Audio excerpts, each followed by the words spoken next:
안녕하세요. 저는 흔히 겪을 수 없는 불운을 맞고 겨우 친자식을 찾은 홀몸입니다. 제게는 4대 독자 외동아들이 하나 있어요. 아들 귀한 세상에서 아들을 가져 축복까지 많이 받았는데 사실상 제가 이 기쁨을 온전히 누리고 산 지가 얼마 안 됩니다. 세상에는 우리 원대로 되는 일이 참 없어요. 이번 경험을 통해서 인생이 기구하게 흘러갈 수 있다는 걸 알게 되었고, 그 덕분에 가족의 소중함도 크게 깨우쳤는데요. 한편으로는 왜 많고 많은 사람들 중 나한테 그런 일이 일어났을까 하늘이 원망스럽기도 했습니다. 부모된 입장으로서 세상 전부인 자식을 잃었을 때의 괴로움과 다시 재회했을 때의 감격은 한 사람 인생을 쉽게 무너뜨릴 만큼 무서운 경험이지 않습니까? 불과 작년에 제가 그런 일을 겪었습니다. 아직도 제게 일어났던 시련이 꿈이 아닐까 생각하네요. 지금부터 기구했던 저의 이야기를 들려드리겠습니다. 제가 청춘이었던 시대에는 대부분이 20대에 결혼을 해 아이를 낳고 가정을 꾸렸지만 저는 30대가 되어서야 시집을 갔습니다. 노산 때문인지 임신이 잘 되지 않다가 운이 좋아서 아이를 얻을 수 있게 되었어요. 임신한 지 한 7개월이 되었을 때쯤 산부인과에서 검진을 갔었는데 그때 뱃속의 아이가 아들이라는 말을 듣고 온 집안이 들썩이며 경사가 났었습니다.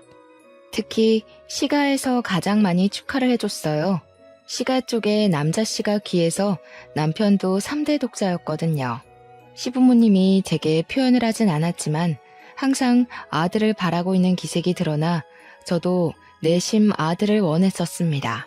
며느리 입장이다 보니까 시부모님 기대에 부응을 하고 싶었으니까요. 제가 초음파 검사를 하고 온 다음 날 시가에서는 너무 기쁜 나머지 잔치까지 벌였는데요. 저희가 경기도 외곽 쪽에 살고 있어서 도둑 들지 않을 만큼 대문을 열어놓고 지내는 주택이었는데 그날 시부모가 동네 사람들까지 불러다 마당에서 고기 파티를 벌였습니다. 마치 조선의 왕후나 된 것 마냥 엄청나게 귀한 대우를 받아 저 또한 기분이 들떴던 날입니다. 그리고 제 남편 되는 사람은 보기 드물게 착하고 성실한 사람이었어요. 저를 만나기 전까지는 내내 일만 해서 여자한테 쑥스러움을 많이 타는 쑥맥이기도 했습니다. 시댁에서 전부 남편더러 결혼 못하고 혼자 살면 어쩌냐고 그렇게 걱정을 했다던데 저 덕분에 남편 인생이 구제되었다면서 그 부분 또한 시부모가 많이 칭찬해준 부분이었어요. 그렇잖아도 자기 아들 살렸다고 저를 좋아하는 상황이었는데 거기다 제가 아들까지 뵀으니 시가에서 저는 정말 왕후나 다름없었습니다. 세아가 네가 우리 집안을 살린 거다. 정말 고마워. 앞으로 네 건강은 이시미 몫이니 아무런 염려 말거라. 어쩜 이렇게 예쁜 며느리가 내게 들어왔을꼬. 원래 며느리 사랑은 시부라지만 저는 시부보다 시모에게 애정을 듬뿍 받았습니다. 친정엄마가 멀리 계셔서 시집살이 강도가 심하면 외로워서 어찌 견딜까 내심 걱정을 많이 했는데 시모가 알아서 제게 엄마 노릇을 자처해주니 그때만 해도 저는 시집살이도 하지 않았어요. 아들을 뵌 덕분에 친정에서도 받아보지 못한 대접을 받으며 등 따시고 배 따시게 지냈습니다. 그런데 중요한 건 이런 시모의 다정한 태도가 결국 가면이었고 길게 가지 못했다는 겁니다.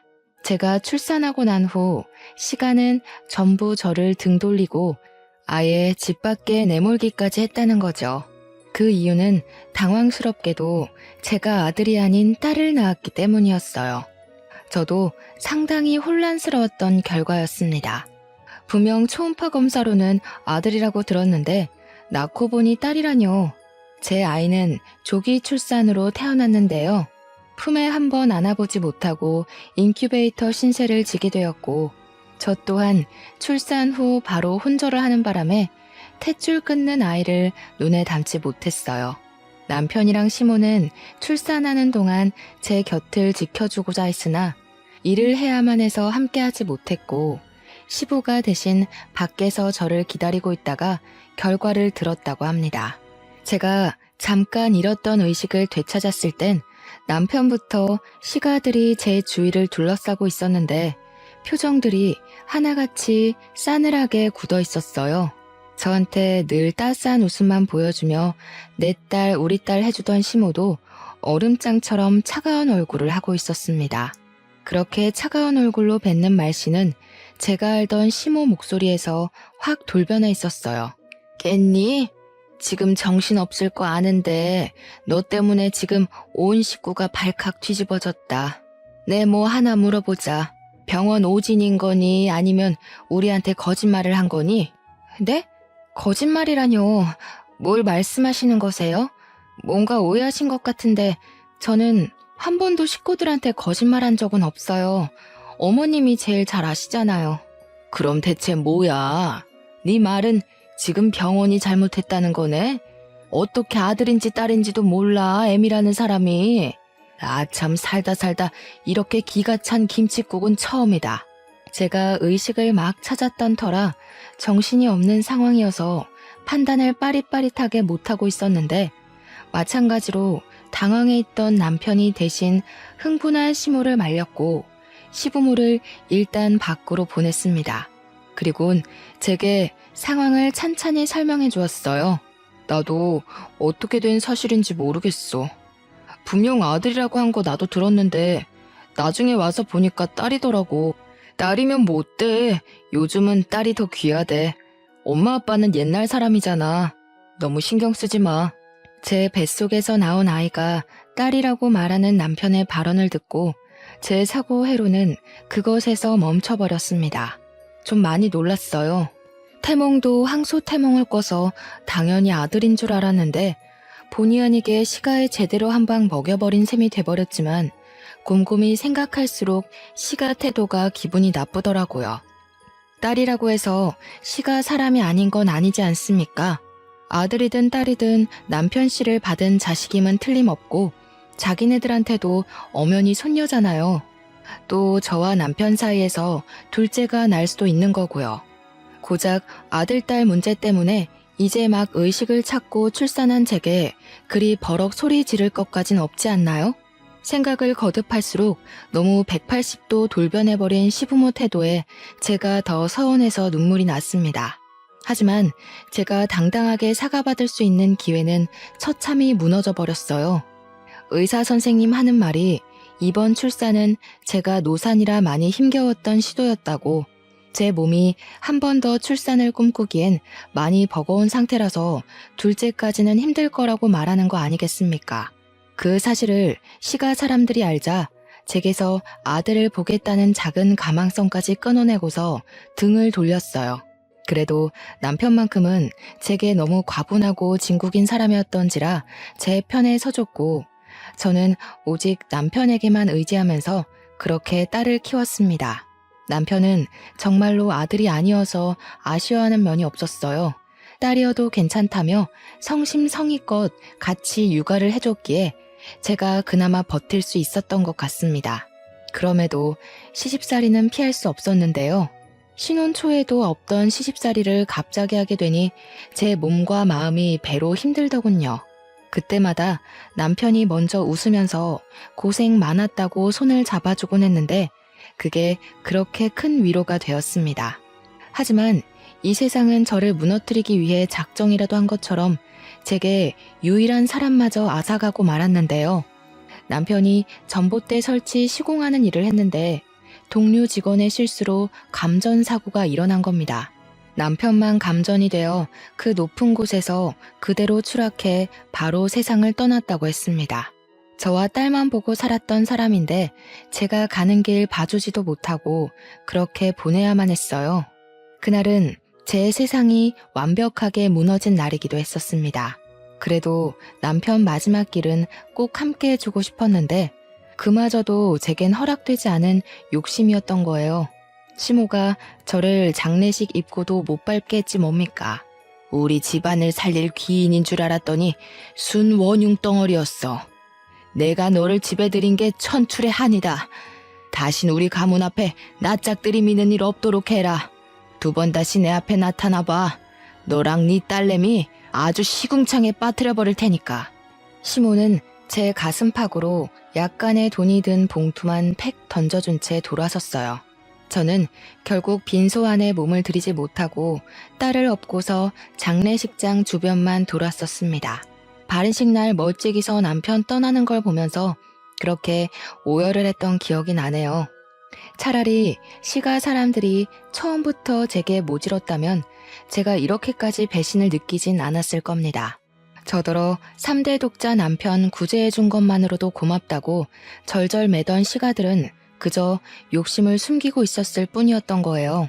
정말로 남자씨 하나 때문에 사람이 그토록 철면피 같은 가면을 쓸 수 있다는 것도 놀라웠고, 가면 벗은 진짜 얼굴색이 얼마나 무서운지도 제대로 느꼈던 경험이었습니다.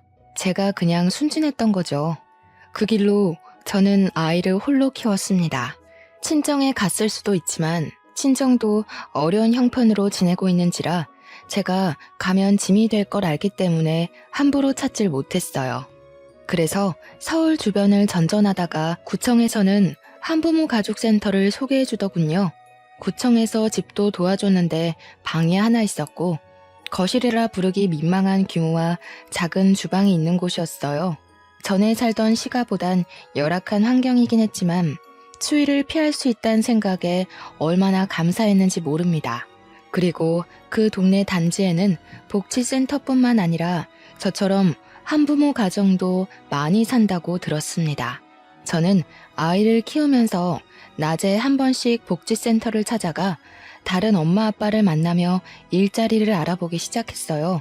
감사하게도 복지센터에서 일자리까지 소개받을 수 있었습니다.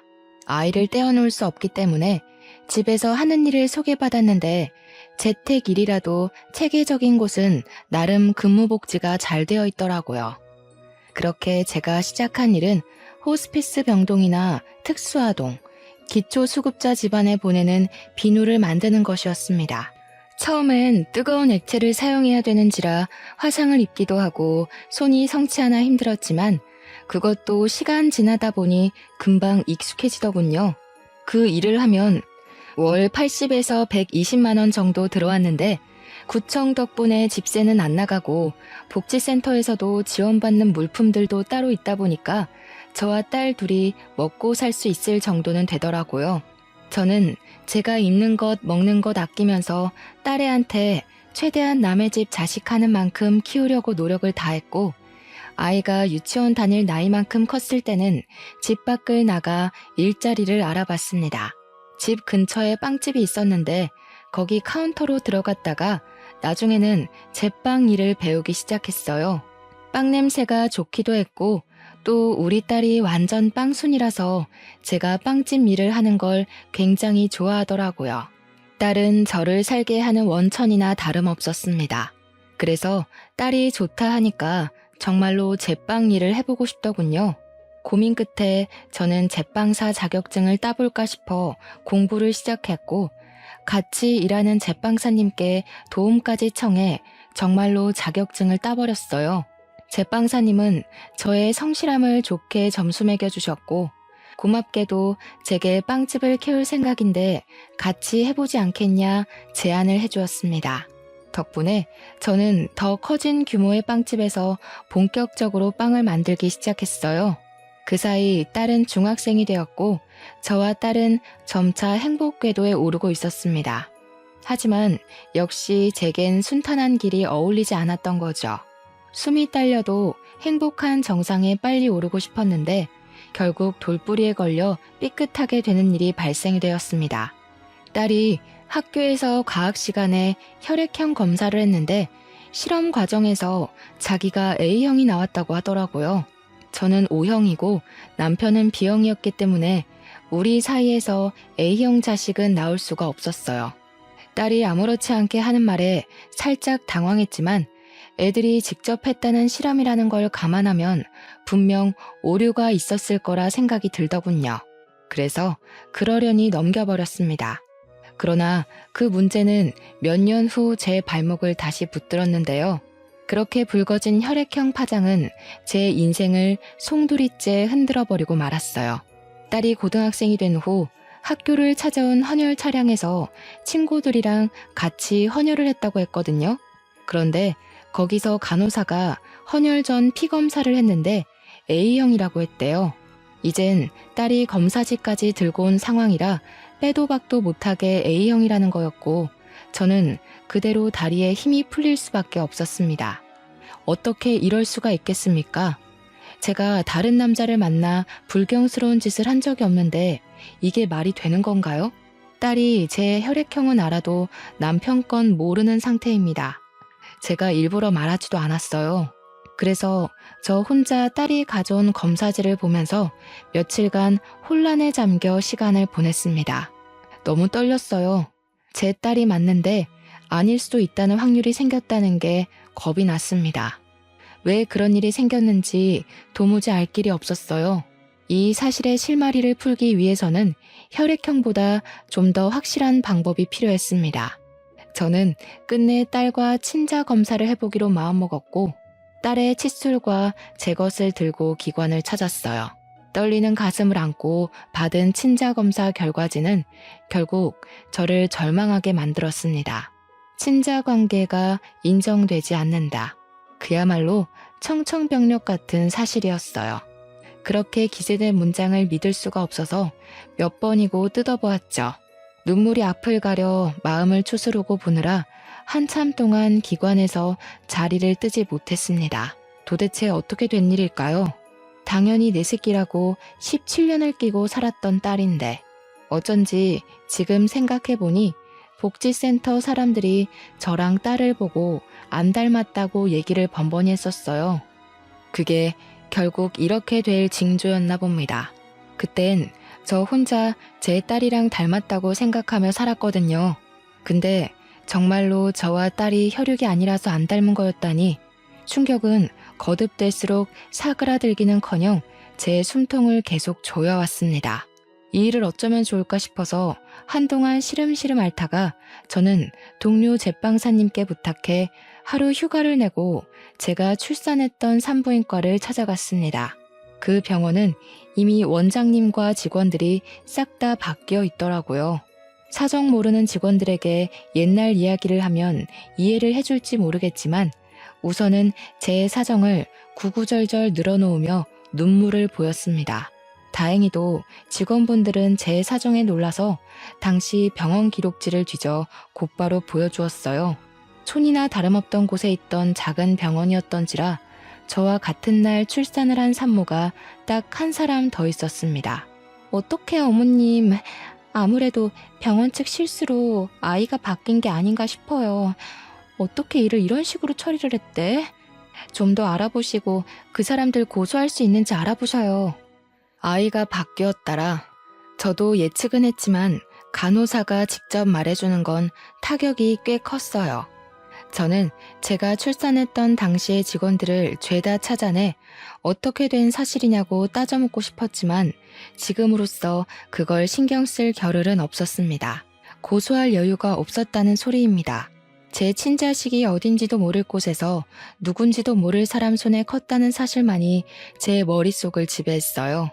저는 병원에 부탁해서 저와 같은 날 출산을 했다는 산모 집 주소를 받아 신뢰를 무릅쓰고 거길 찾아갔습니다. 무슨 정신으로 찾아왔는지 모르겠는데 막상 오니까 초인종은 차마 못 누르겠더군요. 만약 정말 아이가 바뀐 거라면 제 친자식이 이 집에서 아무것도 모르고 살고 있다면 과연 제가 친자식 앞에 이렇게 나타나도 되는 건지 이런저런 고민이 제 발목을 세게 쥐었어요. 그러던 중 뒤에서 누구냐고 묻는 남자 목소리가 들렸는데요. 돌아보니 남학생 하나가 서 있었거든요. 그 학생이 저더러 자기 엄마 친구냐고 묻는데 저는 학생 질문은 전혀 안 들리고 얼굴만 눈에 들어오더라고요. 그리곤 그 남학생 앞에서 단숨에 눈물을 흘릴 수밖에 없었습니다. 정말 소름 돋게도 남학생의 모습이 죽은 제 남편과 똑 닮아있지 뭡니까? 죽은 남편을 마주하는 것 같아서 가슴이 너무 두근거렸던 저는 그대로 주저앉아 버렸습니다. 학생이 저를 급히 챙겨주며 집안에 들여주었는데 집안에는 이 학생과 함께 단란한 모습을 하고 있는 가족 사진이 참 많이 걸려 있었어요. 역시나 이 학생은 이 집 부모와 닮은 구석이 하나도 없더군요. 사진을 보고서 제 친아들일지 모른다는 확신이 조금 더 들었습니다. 학생의 부축을 받고 소파에 앉아 있는데 잠시 뒤 저와 또래로 보이는 아줌마가 나타났어요. 저를 보며 어리둥절한 표정을 짓고 있는 그분이 바로 저와 같은 날 같은 병원에서 출산한 아줌마였습니다.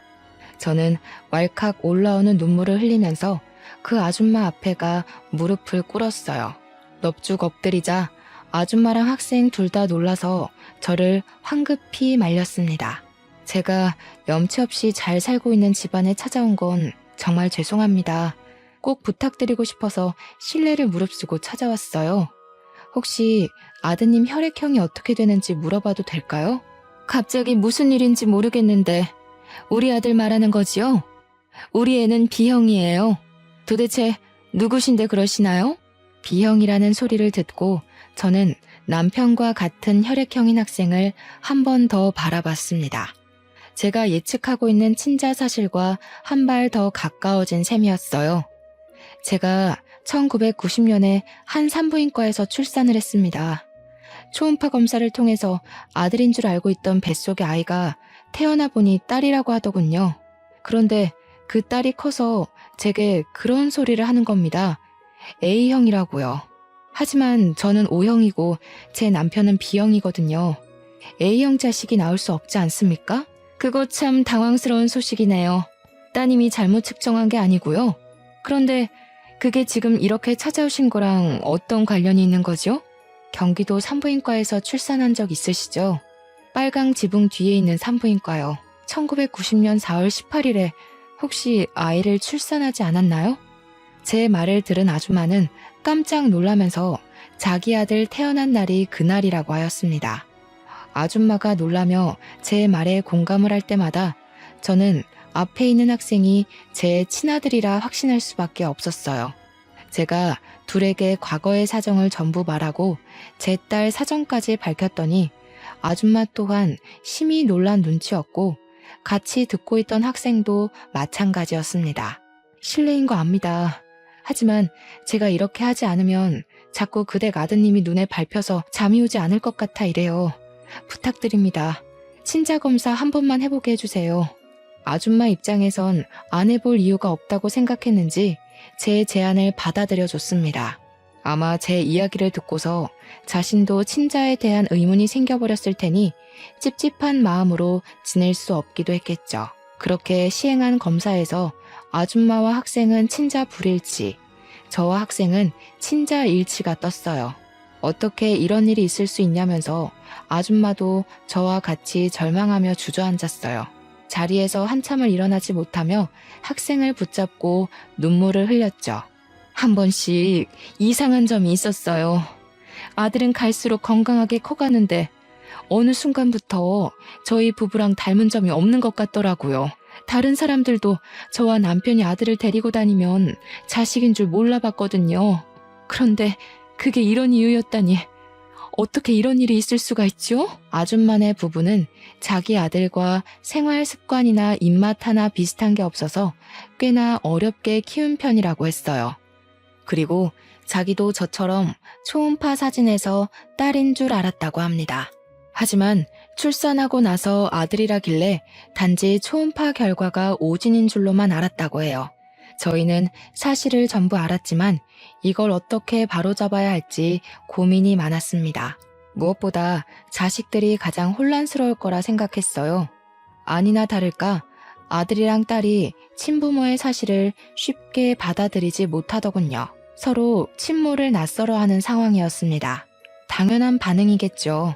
그래서 저랑 아줌마는 아이들에게 시간을 주기로 결정할 수밖에 없었고 서로 일주일에 한 번씩 같이 만나서 외식을 하는 날을 가졌어요. 이렇게 보니까 제 딸은 아줌마를 참 많이 닮았더라고요. 아줌마도 제 딸을 보면서 자기의 어린 시절을 보는 것 같다며 딸을 만날 때마다 눈물을 보였습니다. 저 또한 우리 아들을 볼 때마다 남편 생각이 나서 눈을 뗄 수 없더군요. 자식들은 어른들의 기막힌 실수를 이해해주고 이런 상황을 받아들이고자 노력을 보였습니다. 어쩜 둘 다 하나같이 착하게 커졌는지 모르겠어요.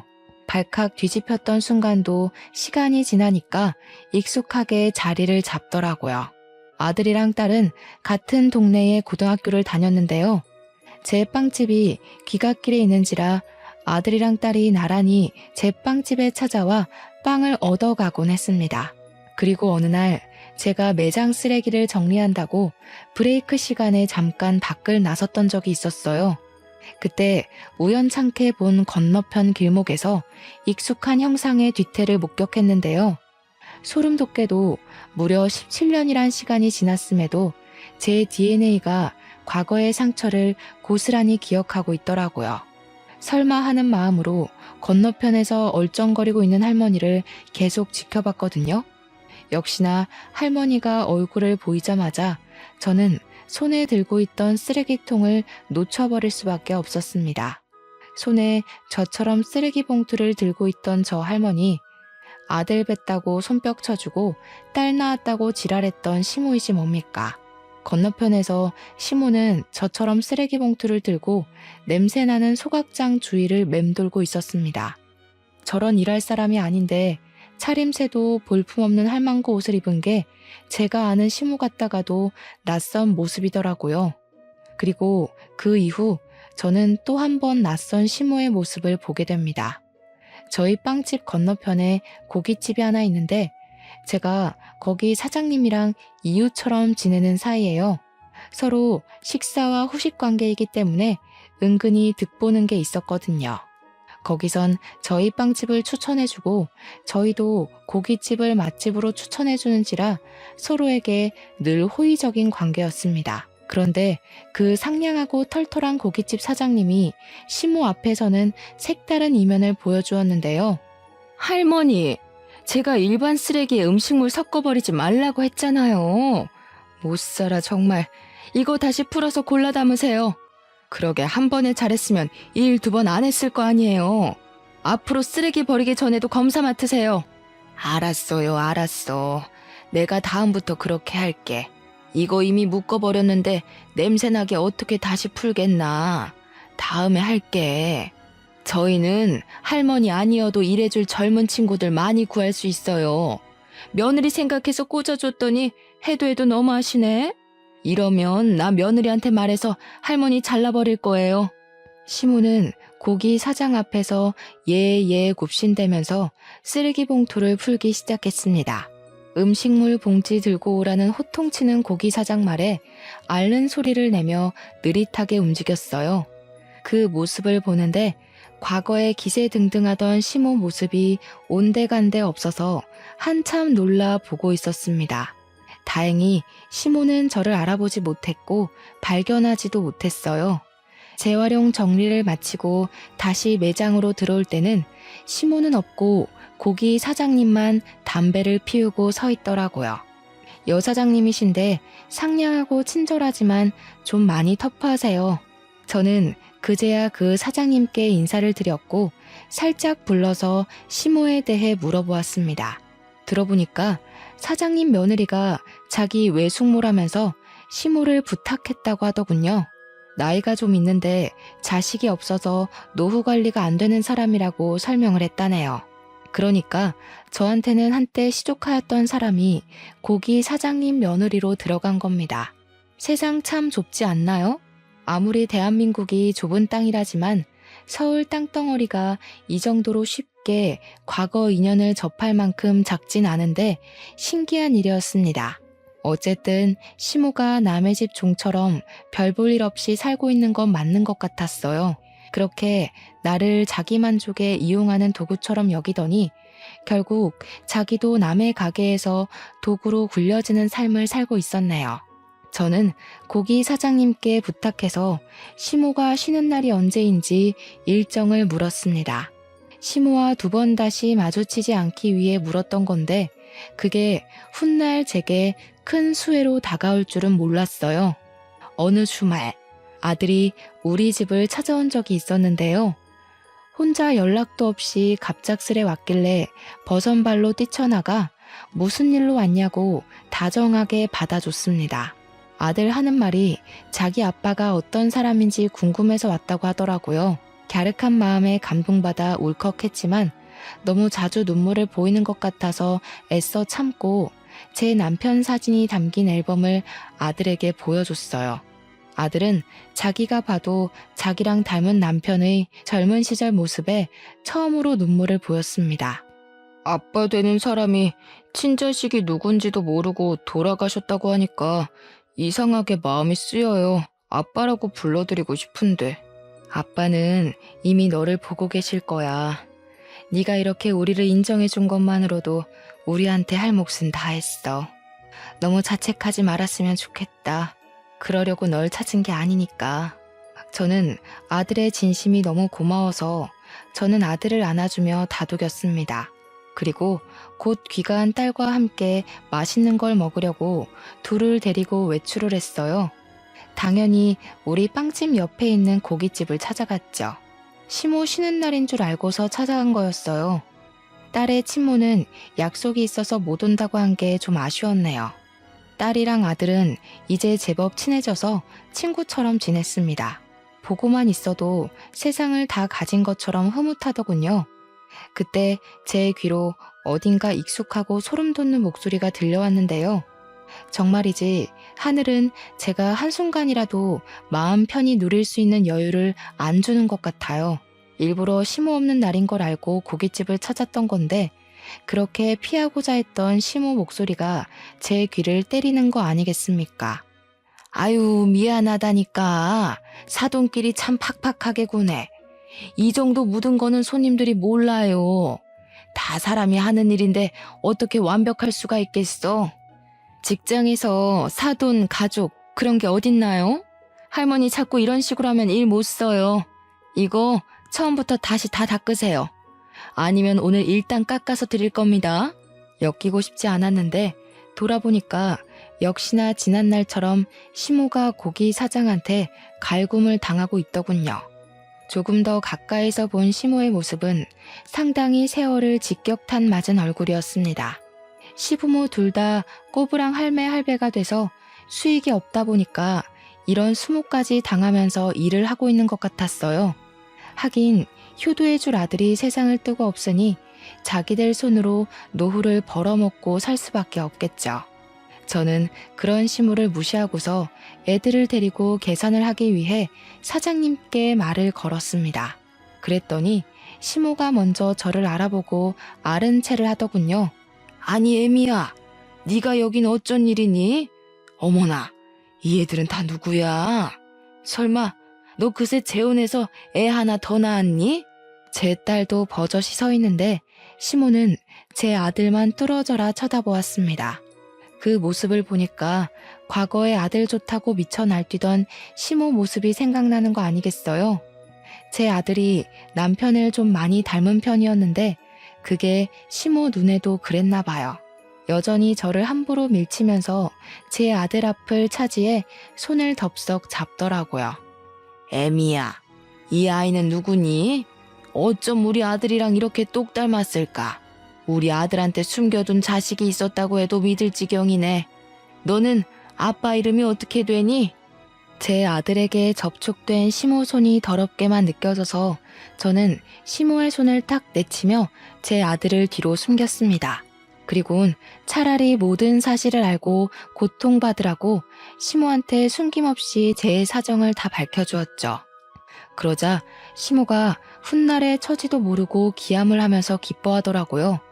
마치 과거에 제 초음파 소식을 듣고 동네 잔치를 벌였던 것처럼요. 아이고, 그럼 그렇지. 내 아들이랑 이렇게 닮았는데 내 손주가 아닐 리 없지. 세상에나 어떻게 이런 일이 다 있다니.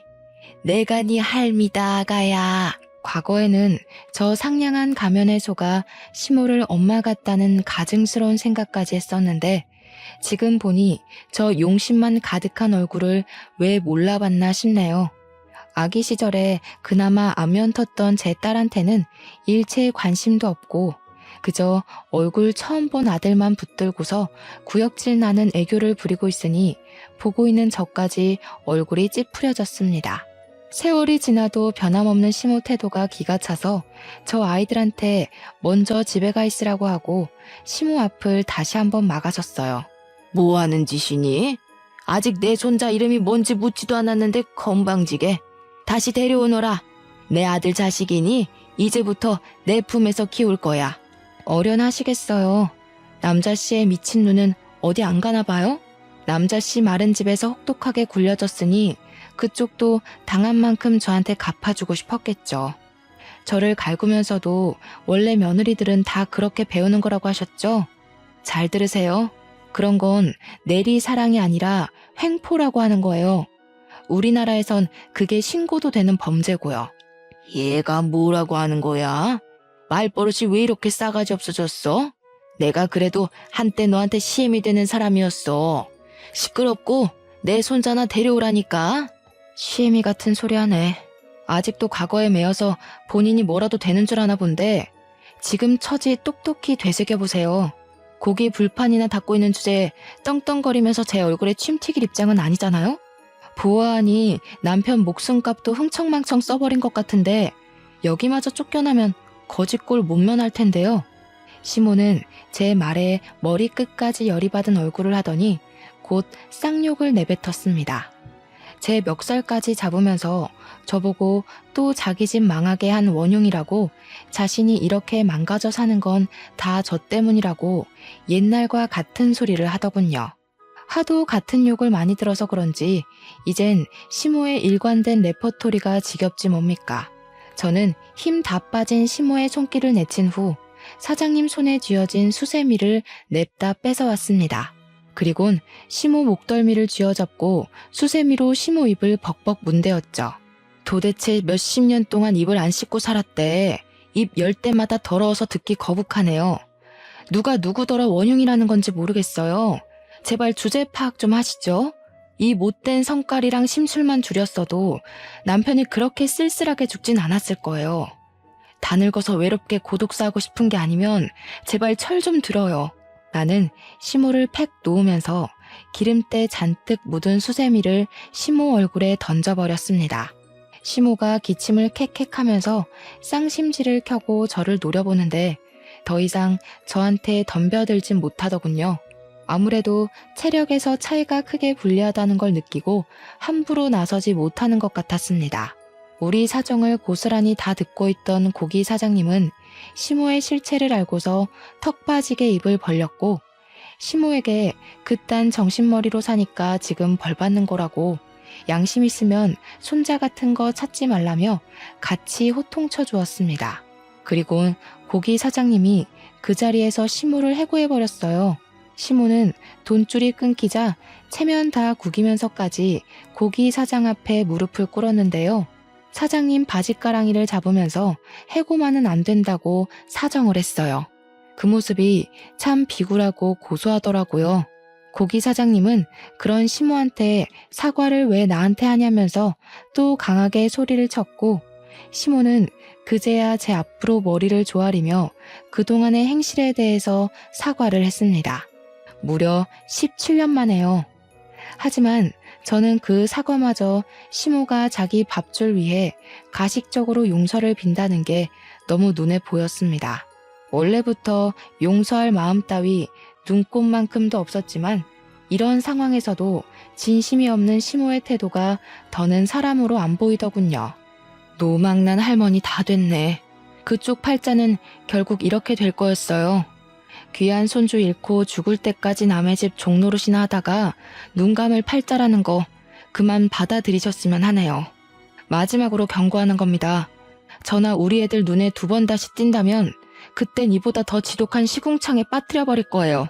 평생 후회하면서 눈물로 허송세월 보내길 바란다는 말을 마지막으로 저는 고깃집을 나와버렸습니다.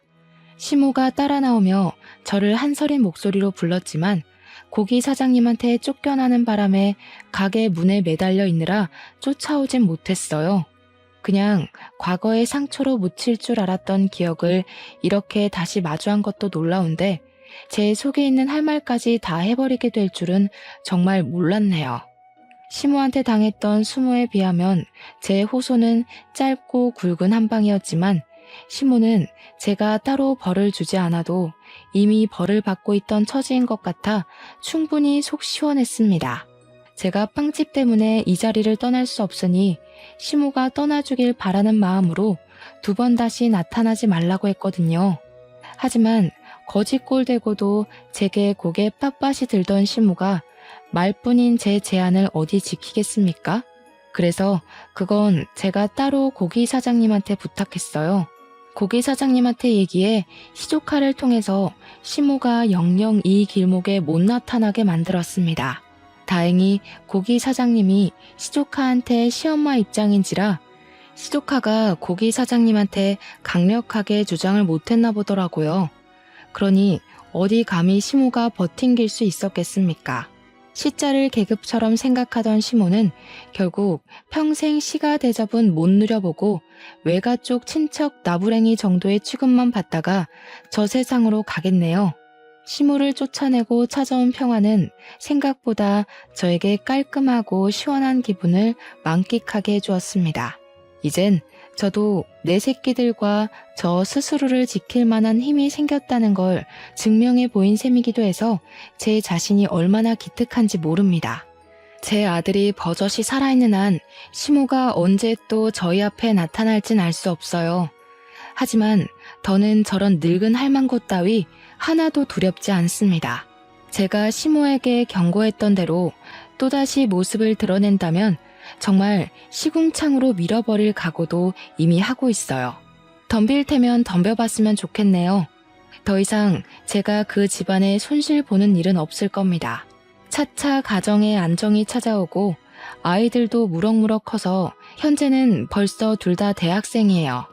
이렇게 오기까지 무려 20년이 걸렸고 안정기가 지속된 건 2년 정도 되었습니다. 그래도 시모를 마지막으로 대적한 게 2년 전이라 지금은 꽤 많이 잊혔어요. 그럴 수밖에 없도록 저희에게 또 다른 기쁜 소식이 찾아와서 정신없는 상태거든요. 글쎄, 우리 애들이 연애를 한다는 거 아니겠습니까? 솔직히 그 얘기를 들었을 때 처음에는 저랑 사돈되는 입장이 좀 이상하긴 했어요.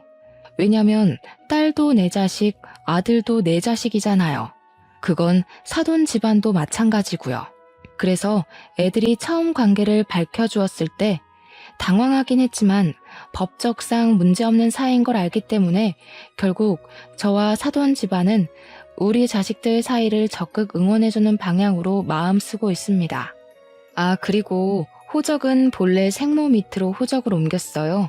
이것 또한 고민을 많이 했던 부분인데 아이들 선택에 맡겼더니 아이들이 생모 밑으로 호적을 옮기되 양가 집안 어른들에게 전부 엄마 아빠라고 부르겠다더군요. 벌써부터 결혼까지 약속해서 양가와 함께 하겠다고 약속을 해주었습니다. 저희는 이렇든 저렇든 그냥 알아서 하라고 했습니다. 저와 사돈은 그저 내 자식들이 우리 곁에 있어주기만 한다면 그걸로 만족했거든요. 어떻게 이런 기막힌 인연이 다 있을 수 있단 말인가요? 제가 죽기 전에 이 정도로 심한 비탈길을 걸어보게 될 줄은 몰랐습니다. 평평한 시멘트 바닥을 밟기까지 비탈길 때문에 발바닥이 상처투성이가 되어버렸지만 그래서 시멘트 바닥의 소중함을 더 잘 알게 된 것 같아요. 지금의 행복이 남들보다 2배, 3배로 소중하고 기쁘다는 걸 말씀드리고 싶었습니다.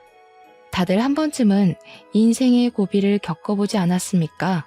인생이란 게 늘 순탄하기만 했던 분도 언제 어떻게 삐끗하게 될지 모르는 거잖아요. 생각보다 스스로에게 주어진 고비가 좀 많이 힘든 편일 수도 있는데 그때마다 좌절할 만큼 하시고 올 만큼 우셨으면 좋겠습니다. 그리곤 탈탈 털고 꼭 일어나셔야 해요. 계속해서 일어나는 사람에게만 그만큼의 보상이 따르는 겁니다. 살아보니까 그래요. 그러니 특히 젊은 청년들이 이른 나이에 너무 다 이루려고 하지 말고 본인의 시기가 올 때까지 계속 일어났으면 싶어요. 인생은 그렇게 살아야 되는 거더라고요. 인생의 큰 틀은 결국 모두의 공통점이란 걸 아시고 매사에 희망을 갖고 사는 사람이 되었으면 합니다. 그만 글을 마쳐야겠네요. 다들 늘 평안하길 바래요. 고맙습니다.